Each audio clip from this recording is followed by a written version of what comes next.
성령의 은혜가 오늘도 당신을 감싸길 축복합니다. 구독으로 함께 은혜를 나누고 좋아요로 감사의 마음을 전하세요.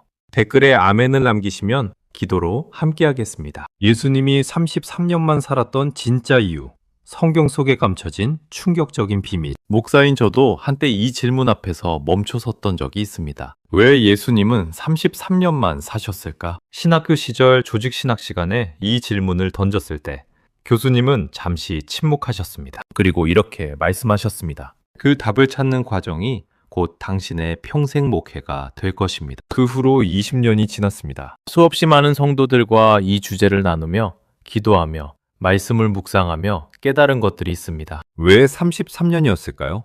왜 더 길지도 더 짧지도 않았을까요? 왜 하나님은 당신의 독생자를 그 시간만큼만 이 땅에 보내셨을까요? 만약 예수님이 50년을 사셨다면 어땠을까요? 더 많은 병자를 고치시고 더 많은 제자를 키우시고 더 많은 사람들에게 복음을 전하실 수 있지 않았을까요? 혹은 70년, 80년을 사셨다면 온 세상이 복음으로 가득 차지 않았을까요? 이런 생각을 해보신 적 있으십니까? 그런데 오늘 제가 여러분께 말씀드리고 싶은 것이 있습니다. 예수님의 33년은 부족한 것이 아니었습니다. 오히려 그것은 완벽하게 계산된, 완전하게 설계된 하나님의 완성된 계획이었습니다. 오늘 이 시간 제가 20년간 발견한 7가지 놀라운 비밀을 여러분과 나누고자 합니다. 이 비밀들은 단순한 신학적 지식이 아닙니다. 여러분의 삶을, 여러분의 시간을, 여러분이 살아가는 이유를 완전히 새롭게 보게 만들 것입니다. 그렇다면 지금부터 함께 이 놀라운 여정을 시작해 보시겠습니까? 여러분, 혹시 숫자에도 의미가 있다는 것을 아십니까? 성경에서 숫자는 단순한 수량이 아닙니다. 특히 3이라는 숫자는 성경 전체를 관통하는 완전함의 상징입니다. 그런데 예수님이 사신 33년이라는 숫자를 보십시오. 3이 2번 반복됩니다. 이것이 우연일까요? 아닙니다. 이것은 하나님의 치밀한 설계입니다. 성경은 이렇게 말씀합니다. 그러므로 너희는 가서 모든 민족을 제자로 삼아 아버지와 아들과 성령의 이름으로 세례를 베풀고. 마태복음 28장 19절. 이 말씀을 보십시오. 아버지와 아들과 성령, 세 위격이 하나이신 삼위일체 하나님을 선포하고 계십니다. 하나님은 본질적으로 3이라는 숫자로 자신을 계시하셨습니다. 창조 때부터 그러셨습니다. 첫째 날, 둘째 날, 셋째 날. 하나님은 6일 동안 창조하시고 7일째 안식하셨지만 그 과정을 3일씩 두 단위로 나누셨습니다. 예수님의 사역도 마찬가지입니다. 베들레헴에서 태어나시고 나사렛에서 자라시고 예루살렘에서 십자가를 지셨습니다. 세 곳에서 세 단계의 삶을 사셨습니다. 그리고 죽으신 지 사흘 만에 부활하셨습니다. 왜 하필 사흘일까요? 하루도, 이틀도, 나흘도 아닌 사흘 말입니다. 그것은 3이라는 숫자가 하나님의 완전한 역사를 나타내기 때문입니다. 그러니 예수님이 33년을 사신 것은 3거를 10일이 아니라 삼위일체 하나님의 완전한 계획이 33년 안에 모두 이루어졌다는 증거입니다. 2년 전 저희 교회 김영희 권사님이 저를 찾아오셨습니다. 당시 60이 세셨던 권사님은 깊은 고민에 빠져 계셨습니다. 목사님, 제 인생이 너무 짧게 느껴져요. 이제 60이 넘었는데 하나님을 위해 한 일이 뭐가 있나 싶어요. 더 젊었을 때 교회를 나왔어야 했는데 이제 남은 시간이 별로 없잖아요. 권사님의 눈에는 눈물이 고여 있었습니다. 저는 권사님께 예수님의 33년 이야기를 나누었습니다. 권사님, 예수님은 33년을 사셨어요. 그런데 그 33년 안에 온 인류의 구원을 완성하셨습니다. 중요한 것은 시간의 길이가 아니라 하나님의 뜻을 이루는 것입니다. 그날 이후 권사님은 변하셨습니다. 매일 아침 5시에 일어나 기도하시고 이웃을 섬기기 시작하셨습니다. 특히 홀로 사시는 어르신들을 찾아가 반찬을 나누고 말벗이 되어드렸습니다. 1년이 지난 어느 날 권사님이 저에게 말씀하셨습니다. 목사님, 이제 알겠어요. 제 남은 인생이 10년이든 20년이든 그것은 중요하지 않아요. 하루하루를 하나님의 뜻 안에서 완전하게 사는 것이 중요하더라고요. 33년을 사신 예수님처럼요. 권사님의 얼굴에는 평안이 가득했습니다. 사랑하는 여러분, 지금 저와 함께 이렇게 기도해 보시겠습니까? 하나님 아버지, 삼위일체로 존재하시며 완전하신 주님을 찬양합니다. 예수님의 33년이 완전한 계획 안에서 이루어진 것처럼 제 삶도 주님의 완전하신 계획 안에 있음을 믿습니다. 시간의 길이가 아니라 주님의 뜻을 이루는 삶을 살게 하소서. 오늘 하루도 완전하신 주님의 인도하심 안에서 걷게 하소서. 예수님의 이름으로 기도합니다. 아멘. 이 진리를 붙드시면 여러분의 시간이 완전히 달라질 것입니다. 예수님은 왜 갓난아기로 오셨을까요? 전능하신 하나님이 어른의 모습으로 갑자기 나타나실 수도 있지 않았을까요? 그런데 예수님은 마리아의 태에서 잉태되어 아기로 태어나시고 어린아이로 자라시고 청년이 되시고 장년이 되셨습니다. 왜일까요? 그것은 인간의 모든 단계를 완전히 경험하셔야 했기 때문입니다. 우리를 완전히 이해하시고 완전히 대속하시기 위해서 말입니다. 성경은 이렇게 증거합니다. 그러므로 그가 범사의 형제들과 같이 되심이 마땅하도다. 이는 하나님의 일에 자비하고 신실한 대제사장이 되어 백성의 죄를 속량하려 하심이라. 히브리서 2장 17절. 이 말씀의 깊은 의미를 이해하시겠습니까? 예수님은 범사의 모든 일에 우리와 같이 되셔야 했습니다. 유년기를 거치지 않고서는 어린아이의 두려움을 이해하실 수 없습니다. 청년기를 거치지 않고서는 청년의 고민과 열정을 이해하실 수 없습니다. 장년기를 거치지 않고서는 어른의 책임과 무게를 이해하실 수 없습니다. 그래서 예수님은 33년을 사셨습니다. 약 10년의 유년기, 약 20년의 준비기, 그리고 3년의 공생애. 이 모든 과정이 완전한 인간으로서의 성장이었습니다. 누가복음 2장 52절을 보십시오. 예수는 지혜와 키가 자라가며 하나님과 사람에게 더욱 사랑스러워 가시더라. 예수님도 자라셨습니다. 지혜도 자라고 키도 자라고 하나님과의 관계도 깊어지고 사람들과의 관계도 성숙해지셨습니다. 이것이 바로 완전한 인간의 모습입니다. 5년 전 저희 교회 청년부에 이준호 형제가 있었습니다. 당시 28세였던 준호 형제는 신앙생활에 회의를 느끼고 있었습니다. 목사님, 저는 어릴 때부터 교회를 다녔어요. 그런데 왜 제 신앙은 어릴 때나 지금이나 똑같은 것 같죠? 성장이 없어요. 예수님처럼 살아야 하는데 예수님은 완벽하셨잖아요. 저는 계속 실패만 하는 것 같아요. 준호 형제의 고백에는 깊은 절망이 묻어 있었습니다. 저는 준호 형제에게 물었습니다. 준호 형제, 예수님이 12잠살 때 성전에서 랍비들과 토론하신 이야기 아시죠? 네, 알아요. 그런데 그 후로 예수님이 공생애를 시작하신 나이가 몇 살인지 아세요? 30살이요. 맞아요. 그럼 그 사이 18년 동안 예수님은 뭐 하셨을까요? 준호 형제는 잠시 생각하더니 대답했습니다. 잘 모르겠어요. 성경에 안 나와 있잖아요. 바로 그겁니다. 예수님도 18년이라는 긴 시간 동안 준비하셨어요. 목수일을 배우시고 가족을 돌보시고 기도하시고 말씀을 묵상하셨어요. 겉으로 드러나지 않는 성장의 시간이었죠. 그 대화 이후 준호 형제는 달라지기 시작했습니다. 매일 아침 30분씩 성경을 읽고 하루의 작은 일들 속에서 하나님을 경험하려고 노력했습니다. 직장에서 힘든 동료를 도와주고 주말에는 봉사활동에 참여했습니다. 1년이 지났을 때 준호 형제가 간증했습니다. 목사님, 이제 알겠어요. 신앙의 성장은 극적인 사건이 아니라 매일의 작은 순종이더라고요. 예수님도 30년을 준비하시고 3년을 사역하셨잖아요. 저도 지금 제자리에서 준비하고 성장하는 거라고 생각하니까 마음이 편해졌어요. 2년 후 준호 형제는 청년부 회장이 되어 많은 청년들을 섬기는 리더가 되었습니다. 지금은 31세가 되어 여전히 성장하고 있습니다. 사랑하는 여러분, 함께 기도해 보시겠습니까? 사랑의 주님,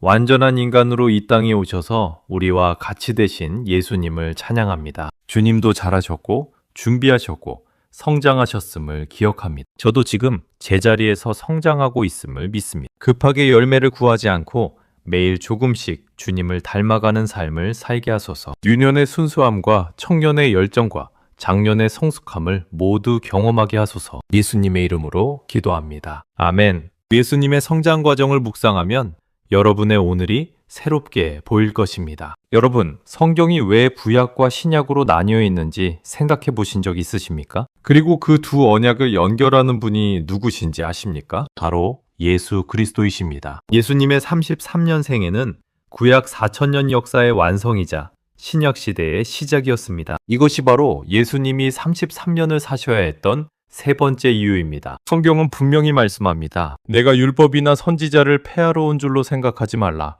폐하러 온 것이 아니요 완전하게 하려 함이라.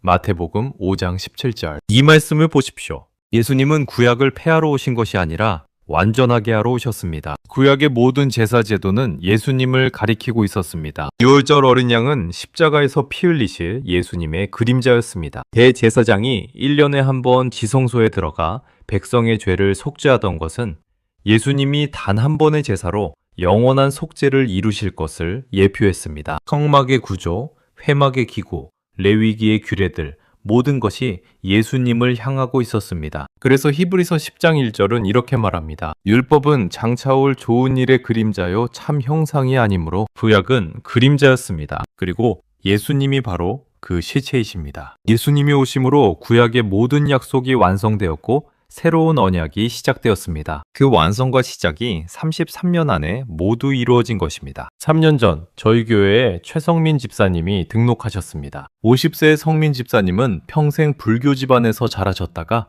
아내의 권유로 교회에 나오기 시작하셨습니다. 하지만 성경을 이해하는 것이 너무 어려웠습니다. 특히 구약 성경은 읽어도 무슨 말인지 전혀 이해가 되지 않았습니다. 목사님, 레위기는 왜 이렇게 복잡해요?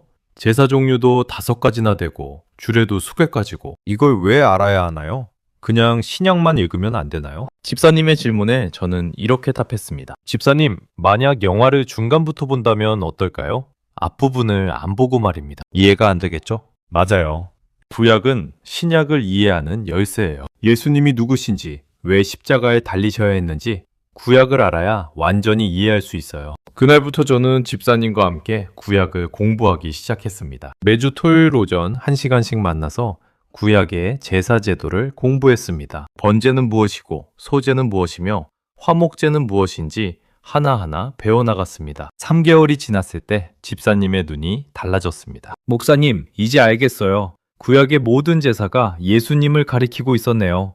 유월절 어린 양도 대제사장도 속죄일도 모두 예수님이었어요. 집사님의 얼굴에는 감격이 가득했습니다. 그 후로 집사님은 성경을 손에서 놓지 않으셨습니다. 구약과 신약을 오가며 읽으시면서 예수님이라는 퍼즐 조각이 하나하나 맞춰지는 것을 경험하셨습니다. 1년 후 집사님은 불교를 믿는 부모님께 복음을 전했습니다. 아버지, 어머니, 제가 평생 찾던 진리를 찾았어요. 구약 4,000년이 기다리던 그분, 예수 그리스도를 만났어요. 부모님은 처음엔 반대하셨지만 집사님의 변화된 모습을 보시고 조금씩 마음을 여셨습니다. 지금은 아버님도 교회에 나오고 계십니다. 함께 기도해 보시겠습니까? 전능하신 하나님, 구약의 모든 약속을 예수님 안에서 완성하신 주님을 찬양합니다. 율법과 선지자가 모두 예수님을 가리키고 있었음을 고백합니다. 구약의 그림자가 신약의 실체인 예수님으로 완성되었음을 믿습니다. 저도 하나님의 완전하신 계획 안에서 살아가게 하소서. 과거와 현재와 미래가 모두 주님 안에서 하나 되게 하소서. 예수님의 이름으로 기도합니다. 아멘. 구약과 신약을 연결하신 예수님을 깨달을 때 성경 전체가 살아 움직일 것입니다. 예수님은 30세에 공생애를 시작하셨습니다. 왜 하필 30세였을까요? 왜 20세도, 25세도 아닌 30세였을까요? 그리고 왜 3년만 사역하시고 십자가에 달리셨을까요? 10년도, 20년도 아닌 3년 말입니다. 이것은 하나님의 완벽한 타이밍이었습니다. 민수기 4장 3절을 보시면 이런 말씀이 있습니다. 곧 30세 이상으로 50세까지 회막의 일을 하기 위하여 그 역사에 참여할 만한 모든 자를 계수하라. 보십시오. 구약시대의 제사장이 성막에서 봉사할 수 있는 나이가 30세부터였습니다. 예수님은 우리의 대제사장으로 오셨습니다. 그래서 정확히 30세에 공생애를 시작하신 것입니다. 율법의 모든 규정을 완전히 이루시기 위해서 말입니다. 성경은 이렇게 증거합니다. 예수께서 가르치심을 시작하실 때에 30세쯤 되시니라. 누가복음 3장 23절. 그리고 그 3년 동안 예수님이 하신 일들을 보십시오. 12제자를 부르시고 수많은 병자를 고치시고 귀신을 쫓아내시고 죽은 자를 살리시고 오병이어의 기적을 행하시고 물 위를 걸으시고 산상수훈으로 천국 복음을 선포하셨습니다. 단 3년 만에 말입니다. 이것은 시간의 길이가 아니라 집중도의 문제입니다. 예수님의 3년은 그 어떤 사람의 평생보다 더 강렬했고 더 완전했고 더 효과적이었습니다. 4년 전 저희 교회 청년 김미선 자매가 있었습니다. 당시 27세였던 미선 자매는 대기업에 다니고 있었지만 삶의 의미를 찾지 못하고 있었습니다. 목사님, 저는 매일 똑같은 일상을 반복하고 있어요. 출근하고, 일하고, 퇴근하고, 집에 가서 쉬고. 이게 다예요? 언제까지 이렇게 살아야 하나요? 30년? 40년? 의미 있는 일을 하고 싶은데 기회가 없어요. 미선자매의 목소리에는 깊은 허무감이 묻어 있었습니다. 저는 미선자매에게 예수님의 3년 공생의 이야기를 나누었습니다. 미선자매, 예수님은 3년 동안 세상을 바꾸셨어요. 중요한 것은 시간의 길이가 아니라 어떻게 사느냐예요. 하지만 저는 예수님이 아니잖아요. 저는 평범한 직장인일 뿐이에요. 맞아요. 하지만 예수님의 제자들도 평범한 사람들이었어요. 어부, 세리, 평범한 사람들. 그런데 그들이 예수님과 함께한 3년이 그들의 인생을 완전히 바꿔놓았죠. 그날 이후 미선자매는 작은 결단을 했습니다. 매일 출근길에 지하철에서 성경을 읽기로 한 것입니다. 그리고 점심시간에는 기도하기로 했습니다. 처음에는 큰 변화가 없었습니다. 하지만 3개월이 지나자 미선자매의 시선이 달라지기 시작했습니다. 직장 동료들의 어려움이 눈에 들어왔습니다. 힘들어하는 후배에게 먼저 다가가 대화를 나누었습니다. 가족 문제로 고민하는 선배를 위해 기도했습니다. 6개월이 지나자 주변 사람들이 미선자매를 찾기 시작했습니다. 미선아, 요즘 뭔가 달라진 것 같아? 밝아졌어.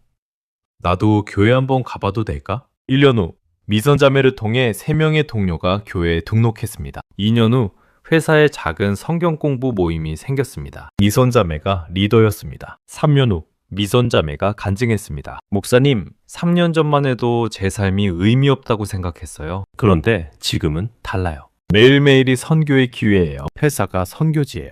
예수님의 3년 공생애처럼 저도 제자리에서 집중해서 살아가니까 하나님이 일하시더라고요. 미선자매의 눈은 빛나고 있었습니다. 지금도 미선자매는 직장에서 빛과 소금의 역할을 감당하고 있습니다. 함께 기도해 보시겠습니까? 사랑하는 하나님, 30세의 공생애를 시작하시고 3년 동안 세상을 바꾸신 예수님을 찬양합니다. 시간의 길이가 아니라 집중도가 중요함을 깨닫게 하소서. 저도 제자리에서 집중하여 주님을 위해 살아가게 하소서. 오늘 하루, 이 한 주, 이 한 해를 온전히 주님께 드리며 최선을 다하게 하소서. 완벽한 타이밍 안에서 일하시는 주님을 신뢰합니다. 예수님의 이름으로 기도합니다. 아멘. 예수님의 3년 공생애를 묵상하면 여러분의 오늘이 얼마나 귀한지 알게 될 것입니다. 여러분, 예수님이 33년을 사신 가장 핵심적인 이유가 무엇일까요? 바로 십자가입니다. 예수님의 33년 생애는 모두 십자가를 향하고 있었습니다. 베들레헴의 구유에서부터 골고다의 십자가까지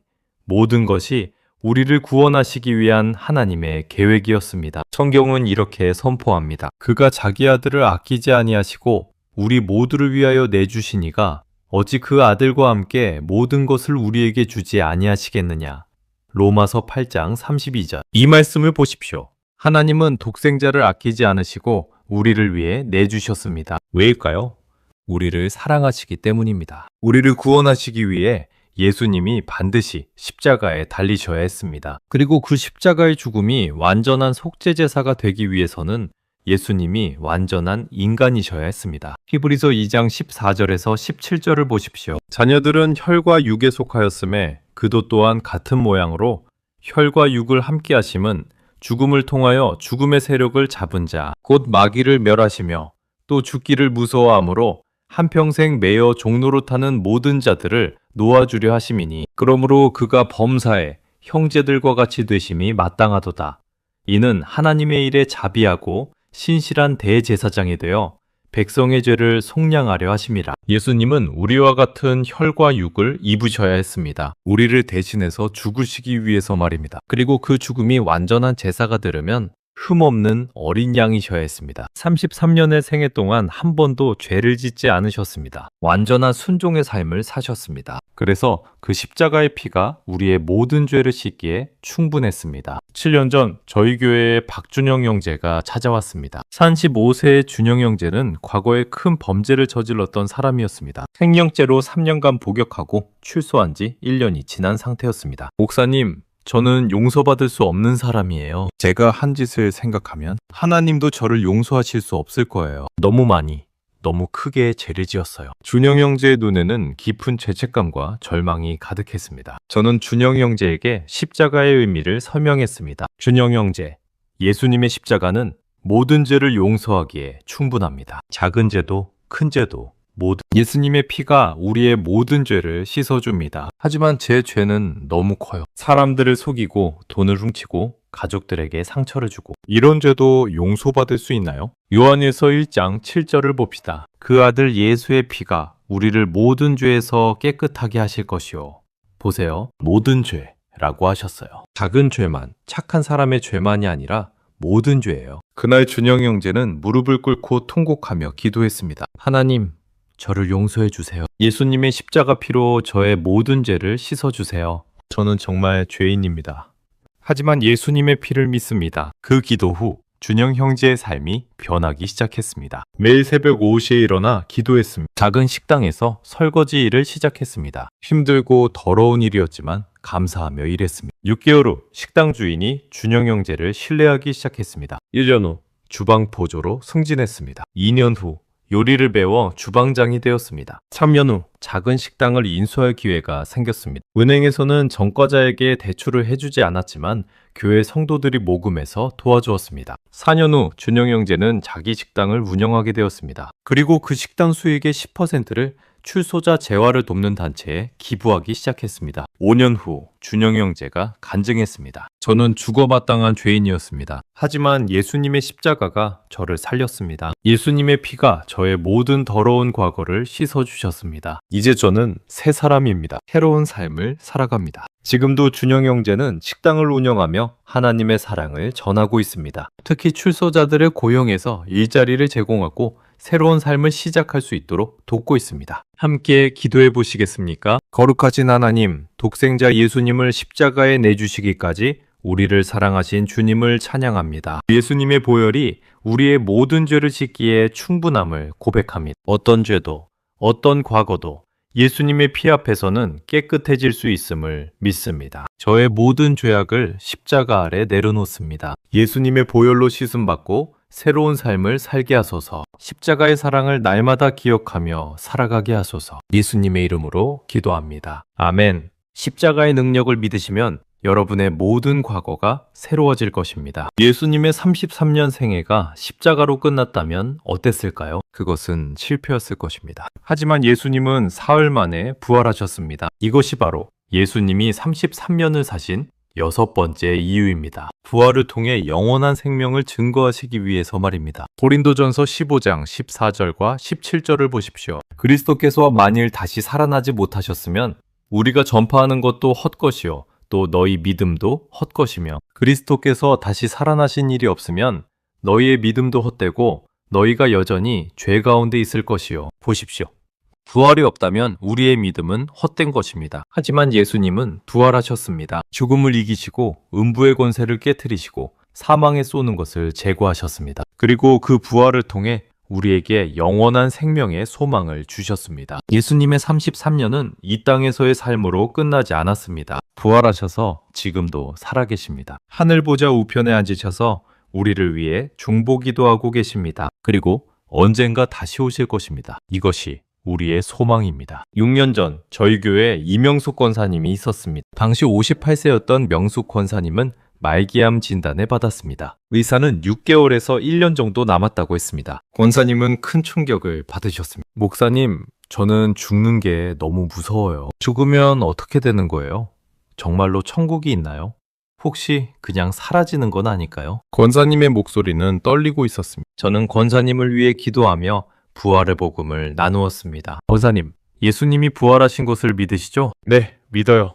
하지만 막상 제가 죽음을 앞두니까 확신이 안 서요. 예수님은 말씀하셨어요. 나는 부활이요 생명이니 나를 믿는 자는 죽어도 살겠고 라고요. 예수님이 부활하셨다는 것은 죽음이 끝이 아니라는 증거예요. 그날부터 권사님과 함께 부활에 관한 성경 구절들을 공부하기 시작했습니다. 고린도전서 15장을 여러 번 읽고 묵상했습니다. 요한복음 11장, 나사로의 부활 이야기를 함께 읽었습니다. 누가복음 24장, 예수님의 부활 장면을 상상하며 기도했습니다. 한 달이 지나자 권사님의 얼굴에 평안이 찾아왔습니다. 목사님, 이제 죽음이 두렵지 않아요. 죽음은 끝이 아니라 시작이더라고요. 예수님이 저를 위해 천국을 준비하고 계시잖아요. 2개월 후 권사님은 항암 치료를 받기 시작했습니다. 힘든 치료 과정이었지만 권사님은 늘 찬양을 불렀습니다. 병실에서 다른 환자들에게 복음을 전했습니다. 6개월이 지났을 때 의사가 놀라운 소식을 전했습니다. 암세포가 많이 줄어들었습니다. 기적 같은 일입니다. 1년 후 권사님은 완치 판정을 받았습니다. 의사들도 믿을 수 없다고 했습니다.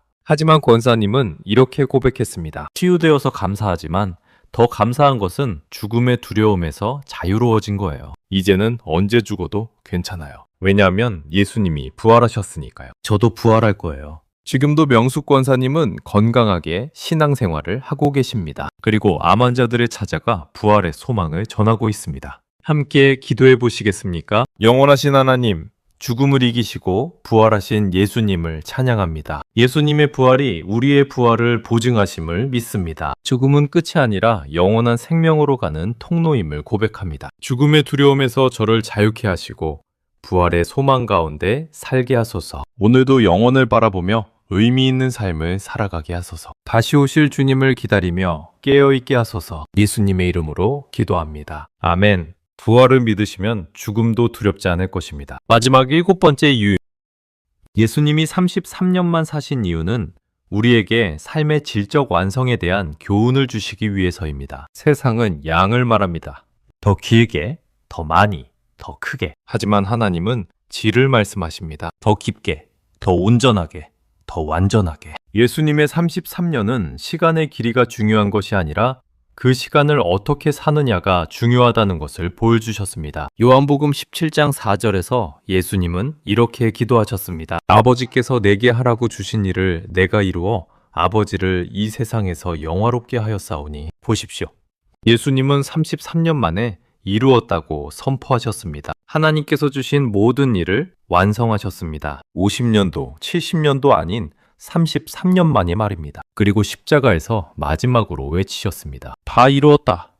완성되었다는 선포였습니다. 이것이 우리에게 주시는 교훈입니다. 우리도 하나님께서 우리에게 주신 인생의 과업을 완성해야 합니다. 길게 사는 것이 목적이 아니라 하나님의 뜻을 이루는 것이 목적입니다. 1년 전 저희 교회 청년 박지훈 형제가 있었습니다. 24세의 지훈 형제는 매우 우울해하고 있었습니다. 목사님, 제 친구는 벌써 대기업에 취직했고 다른 친구는 사업을 시작했어요. 근데 저는 아직도 취업도 못하고 아무것도 이룬 게 없어요. 벌써 24살인데 너무 늦은 것 같아요. 지훈 형제의 얼굴에는 조급함과 불안이 가득했습니다. 저는 지훈 형제에게 물었습니다. 지훈 형제, 성공이 뭐라고 생각해요? 돈도 벌고 좋은 직장에 다니고 사람들에게 인정받는 거요. 그렇다면 예수님은 성공하신 건가요? 지훈 형제는 잠시 멈췄습니다. 예수님이요?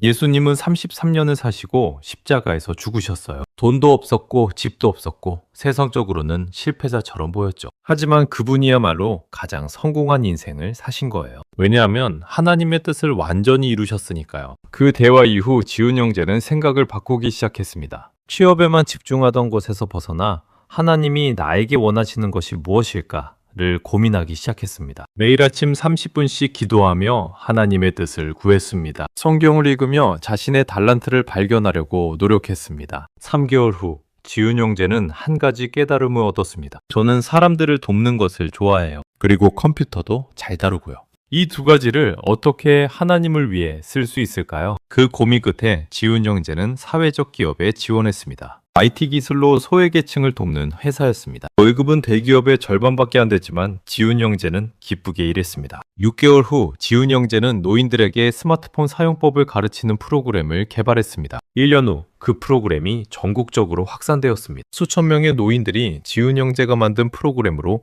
디지털 세상과 연결될 수 있었습니다. 지훈 형제가 간증했습니다. 목사님, 이제 알겠어요. 성공은 얼마나 많이 버는가가 아니라 하나님이 주신 달란트로 다른 사람을 섬기는 거더라고요. 제 인생이 33년이든 50년이든 80년이든 중요한 건 매일매일 하나님의 뜻을 이루며 사는 거예요. 지훈 형제의 눈은 빛나고 있었습니다. 지금도 지훈 형제는 사회적 기업에서 일하며 더 많은 사람들을 섬기고 있습니다. 월급은 적지만 삶의 의미는 넘쳐납니다. 함께 기도해 보시겠습니까? 사랑의 하나님, 33년 만에 다 이루었다고 선포하신 예수님을 찬양합니다. 삶의 길이가 아니라 깊이가 중요함을 깨닫게 하소서. 하나님께서 제게 주신 고유한 사명을 발견하게 하시고 그것을 완성하며 살아가게 하소서. 세상의 기준이 아니라 하나님의 기준으로 성공을 정의하게 하소서. 오늘 하루도 하나님의 뜻을 이루며 질적으로 완성된 삶을 살게 하소서. 나의 모든 날이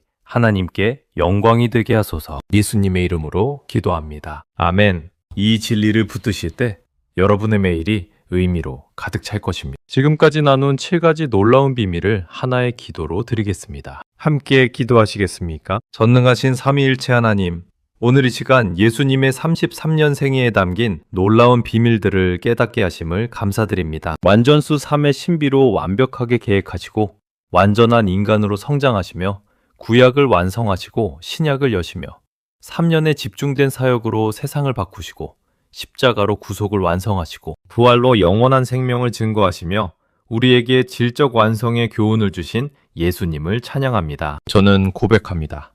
예수님의 33년은 부족한 것이 아니라 완전한 것이었습니다. 하나님의 완벽한 계획 안에서 이루어진 완성된 시간이었습니다. 삼위일체 하나님의 완전하심이 33년 안에 모두 드러났습니다. 유년과 청년과 장년을 거치며 우리의 모든 단계를 이해하셨습니다. 사전년 구약의 약속을 완성하시고 새로운 언약을 여셨습니다. 30세에 시작하여 3년 만에 세상을 변화시키셨습니다. 십자가에서 영원한 속죄 제사를 이루시고 부활로 죽음을 이기셨습니다. 그리고 우리에게 길이가 아닌 깊이의 삶을 가르쳐 주셨습니다. 오늘부터 저와 제 가족이 이 진리 안에서 살아가게 하소서. 시간의 길이를 두려워하지 않고 매일매일의 깊이를 추구하게 하소서. 세상의 기준이 아닌 하나님의 기준으로 성공을 정의하며 살아가게 하소서. 제게 주어진 모든 날이 하나님의 뜻을 이루는 시간이 되게 하소서. 예수님의 33년처럼 제 인생도 완성된 인생이 되게 하소서. 하루하루를 완전하게 살며 하나님께 영광 돌리는 삶을 살게 하소서. 이 모든 것이 예수님의 33년 생애를 통해 보여주신 하나님의 완전하신 계획임을 믿고 신뢰하며 의지합니다. 살아계신 예수 그리스도의 이름으로 기도합니다. 아멘. 사랑하는 여러분, 지금까지 예수님이 33년만 사신 7가지 이유를 함께 나누었습니다. 첫째, 완전수 3의 신비로 삼위일체 하나님의 완전한 계획을 보여주셨습니다. 둘째, 완전한 인간으로 성장하시며 우리의 모든 단계를 이해하셨습니다. 셋째, 구약을 완성하시고 신약을 여심으로 두 언약을 완벽하게 연결하셨습니다. 넷째, 30세에 시작하여 3년의 집중된 사역으로 세상을 변화시키셨습니다. 다섯째, 십자가에서 영원한 속죄 제사를 완성하셨습니다. 여섯째, 부활을 통해 영원한 생명을 증거하셨습니다. 일곱째, 우리에게 길이가 아닌 깊이의 삶을 가르쳐 주셨습니다. 예수님의 33년은 결코 짧은 것이 아니었습니다. 오히려 그것은 완벽하게 계산된, 완전하게 설계된 하나님의 완성된 계획이었습니다. 그리고 이것은 우리에게도 적용되는 진리입니다. 중요한 것은 얼마나 오래 사느냐가 아니라 어떻게 사느냐입니다. 하루하루를 하나님의 뜻 안에서 온전히 살아갈 때 우리의 인생도 완성된 인생이 될 것입니다. 이 말씀이 여러분의 마음에 깊이 새겨지셨나요? 그렇다면 아래 댓글에 아멘이라고 남겨주세요. 그리고 이 놀라운 진리를 더 많은 분들이 함께 나눌 수 있도록 좋아요와 구독 부탁드립니다. 여러분의 삶이 예수님의 33년처럼 완성된 인생이 되기를 간절히 기도합니다. 하나님의 풍성한 은혜와 평강이 여러분과 여러분의 가정에 늘 함께하기를 축복합니다. 감사합니다.